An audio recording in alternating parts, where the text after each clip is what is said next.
Hi friends, மிளகாய் அறுவடை பண்ணலாம் வாங்க.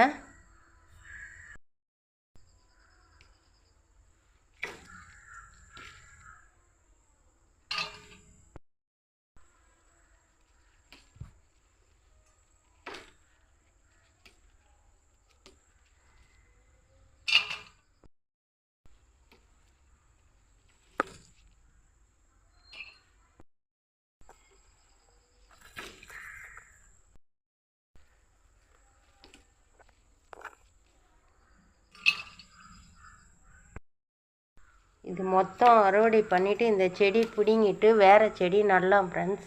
நான் சொன்னேன் இல்லைங்களா, இது முடிஞ்சால் அது வரும், அது முடிஞ்சால் இது வரும்னு சொல்லிட்டு இதை முடிச்சுட்டு புதுசாக இன்னொரு செடி நடலாம். நெக்ஸ்ட் இயருக்கு வருதுன்னெல்லாம் நம்ம விட தேவை கிடையாது. இந்த சீசனுக்கு நட்டால் நல்லா வரும்.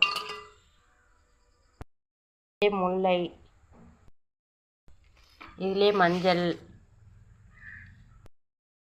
இதிலே வெண்டைக்காய், இதுலேயே மிளகாய் எத்தனை இருந்தது. இப்போ இதை பிடுங்கிடலாம். இதை பிடுங்கி எடுத்துட்டோம், சரியாக போச்சு. இப்போ இது வேறு. இப்போ பாருங்கள், இது இருக்கட்டும், முத்துட்டோன்னு சொல்லிட்டு இந்த செடியும் பிடுங்கி எடுத்துடலாம். விதைக்கு விட்டு இருக்கேன். மஞ்சள் செடி நல்லா தழிஞ்சு வந்திருக்கு. இந்த லீப்பெல்லாம் கட் பண்ணி எடுத்து போட்டுருவோம். கிளறி விடுவோம். இந்த செடி வேர் அடிப்படாமல் கலந்து விடணும். இப்போ இதை சரியாக போச்சு. நம்ம வேறு ஏதாவது செடி வேணும்னாலும் நட்டுக்கலாம். இதில் ஒரு கத்திரி செடி நடலான்னு இருக்கேன், பார்க்கலாம். இதில் கொஞ்சமாக தண்ணி எடுத்துக்கும். இது அரிசி கழுவு தண்ணி, எல்லா தண்ணியும் இதிலேருந்து கலந்து ஒரு ஜெக்காக ஆக்கிக்கலாம். இதுவே போதும் ஃப்ரெண்ட்ஸ். இன்னொரு செடி நடலை நான்.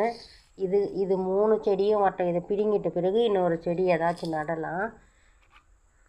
இப்போது இந்த உர தண்ணியை ஊற்றிடலாம்.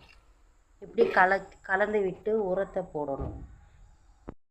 இப்போ அடுத்த செடியிலையும் இருக்குது, இதையும் பறிச்சிக்கலாம்.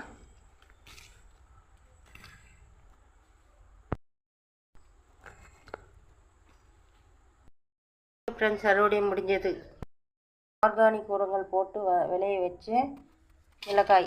இதில் கெமிக்கல் உரம் எதுவும் கிடையாது. நீங்கள் இது போல் உங்கள் வீட்டில் விளைய வைங்க.